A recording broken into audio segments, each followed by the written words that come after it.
Bonjour à tous et à toutes. Alors, nous poursuivons notre butinage, je ne sais pas si ça se dit comme ça,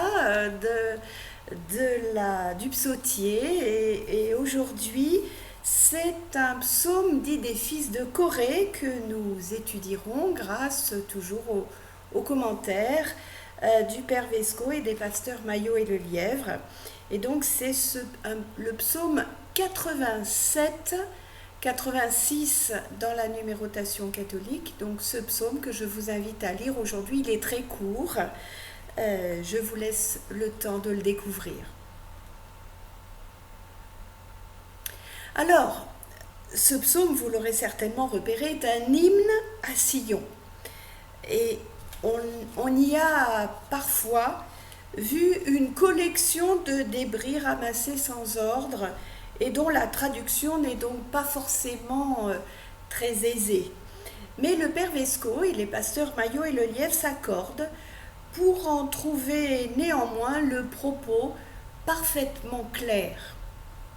Et s'il est en désordre, remarquent nos pasteurs, c'est un désordre très ancien puisqu'il est repris par la Septante. La Septante qui date donc environ de 270 avant Jésus-Christ, cette traduction en grec du Premier Testament par les scribes, soit la légende dit 70 scribes, donc qui ont traduit mot pour mot exactement de la même manière de l'hébreu au grec. La Septante, donc, je le rappelle pour ceux qui auraient loupé ces épisodes, qui a donné donc, qui a servi de base à la Vulgate en latin, forcément, du grec au latin, et qui contenait des traditions un petit peu différentes quelquefois, ou des numérotations différentes, ce qui fait que nos psaumes, dans les traditions catholiques et protestantes, n'ont pas la même numérotation, parce que les Bibles protestantes s'appuient sur le Premier Testament en hébreu, tandis que les Bibles catholiques, dites catholiques, c'est la même Bible quand même, s'appuient sur la Vulgate et donc sur la Septante, avec donc ces numérotations qui sont différentes pour nos psaumes, ceci expliquant cela. Alors revenons à notre psaume 87 ou 86. Les pasteurs Maillot et Le Lièvre émettent l'hypothèse d'un ensemble de répons d'une foule en fête lors d'une procession, celle qui est évoquée d'ailleurs au verset 7. Nous aurions alors un peu en vrac les répons populaires et les affirmations des prêtres. Quoi qu'il en soit, nous le disions, le sens en est parfaitement clair. Et ce psaume pose ici deux affirmations très nettes, l'élection de Jérusalem-Sion et sa maternité universelle. Une louange à Sion ouvre donc le poème au verset 1b à 3. Au verset 4 à 6, Jérusalem répond, ou bien est-ce le psalmiste, ou bien Dieu lui-même sous forme d'oracle. C'est à nous de faire le choix qui nous convient pour le moment de notre lecture. Le verset 7 confirme la vocation de Jérusalem comme ville internationale. Dans la littérature suméro-akkadienne de ce temps-là, donc, on trouve ainsi des textes à la gloire des villes saintes, où la ville est directement interpellée, personnifiée finalement, comme ici. Encore donc une trace des interactions culturelles nombreuses et fructueuses qui pouvaient avoir lieu dans un bassin géographique donné. Est-il bon de le rappeler? Aucune culture, nulle part, ne se construit sans emprunt à ce qui se passe autour. Et c'est une grande richesse. Réjouissons-nous donc de ne pas vivre dans une trop grande étanchéité culturelle. Sachons reconnaître ce que nous devons au peuple qui nous entoure.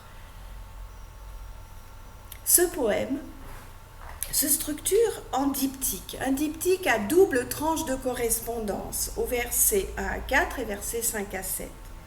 Jérusalem, fondée par Dieu au verset 1, est affermie par lui au verset 5 et fera l'objet de glorieux propos des versets 3 et 5. On dira que tout homme a été enfanté là, au verset 4 et au verset 6. Rahab, dont il est question, désigne l'Égypte, et Babel désigne Babylone. La Philistie, Tyr et Couche, au verset 4, symbolise les peuples, au verset 6, dont Jérusalem est le centre. Ce psaume invite donc à une lecture très universaliste. C'est bon de s'en souvenir, hein. On a quelquefois la compréhension que notre Premier Testament en particulier a une lecture très centrée sur Israël, ce qui est vrai par endroits. Yahvé est le Dieu d'Israël. Pour autant, nous trouvons un certain nombre de textes qui contrecarrent cette vision un peu trop étroite et qui donnent une vision plus universaliste de Dieu et donc de sa volonté pour le monde et pas seulement pour Israël. Et ce psaume en fait partie. Jérusalem existait bien avant que David l'ait choisie comme capitale et le Premier Testament la considère même comme fondée par Yahvé lui-même. Les montagnes saintes dont il est question sont un pluriel d'excellence. Et certains commentateurs y voient les montagnes primitives qui jaillissent des profondeurs du chaos pour être la demeure des dieux. On saisit bien la portée mythique de la chose dans la mesure où les modestes collines de Jérusalem ont bien du mal à porter le nom de montagne. En tout cas, Yahvé aurait ainsi établi sa résidence sur la demeure même des divinités. Et en choisissant Jérusalem, il aurait ainsi affirmé sa suprématie, peut-être même comme un défi aux divinités des peuples environnants.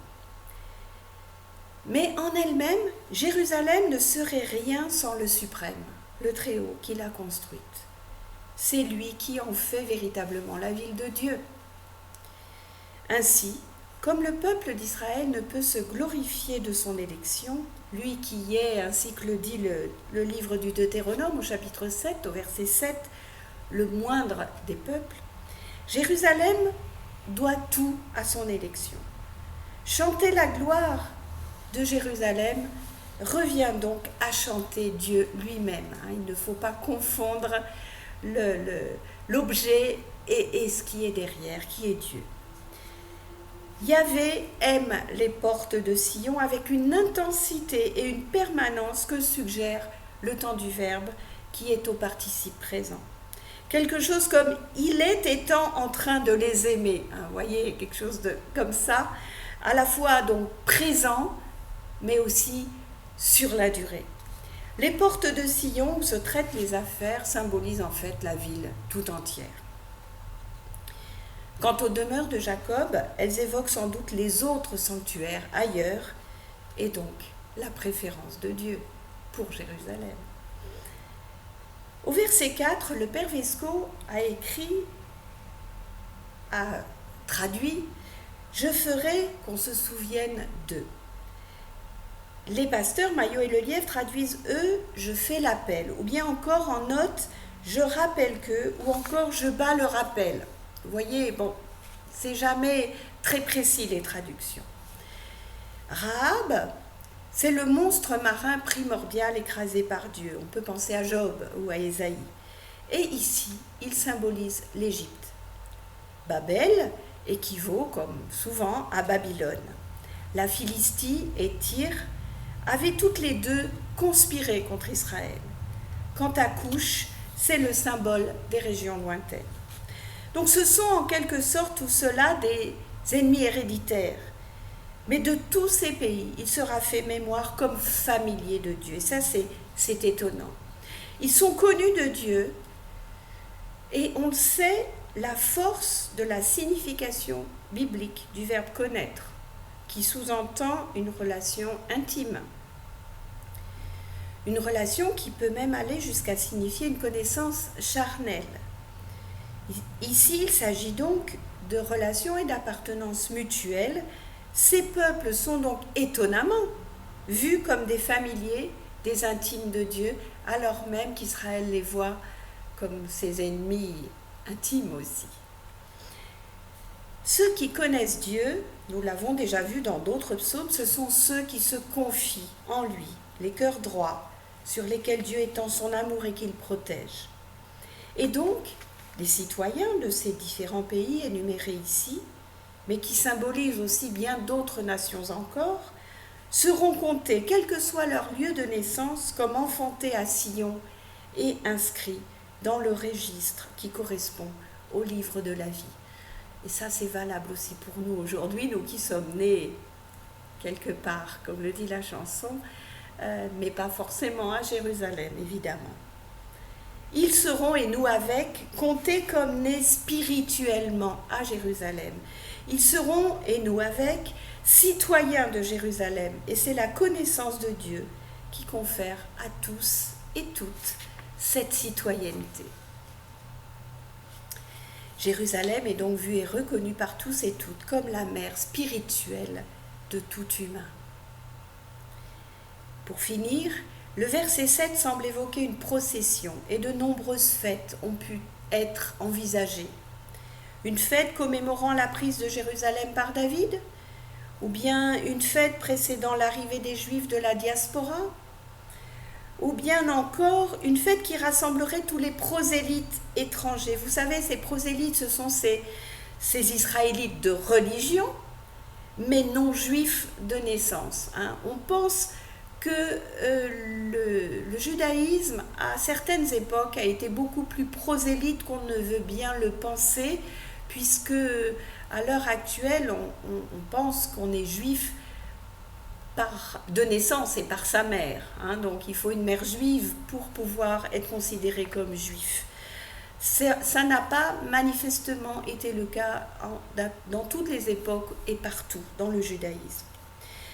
C'est ainsi qu'on a pu penser que ces hommes dont il est question pouvaient être des juifs de la diaspora ou des prosélytes qui reviennent. Mais cela semble quand même douteux dans la mesure où les termes qui sont utilisés pour parler de ces peuples, Rahab, Babel, etc., sont des termes un peu péjoratifs, qui n'ont aucune raison de désigner des juifs ou même des prosélytes.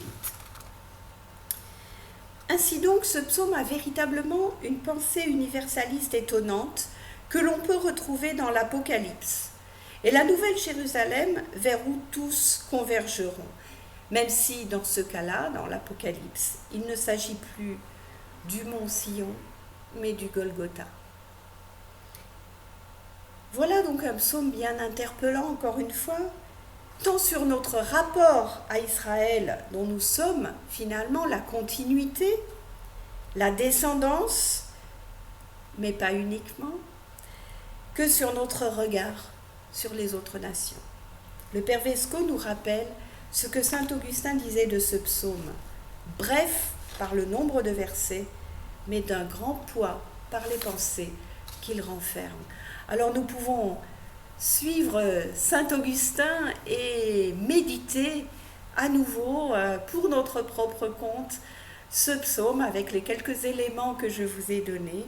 Et puissions-nous aussi nous écrier « Toutes mes sources sont en toi », sans penser seulement au lieu géographique de Jérusalem, mais en les situant bel et bien en Dieu lui-même, car là est notre salut.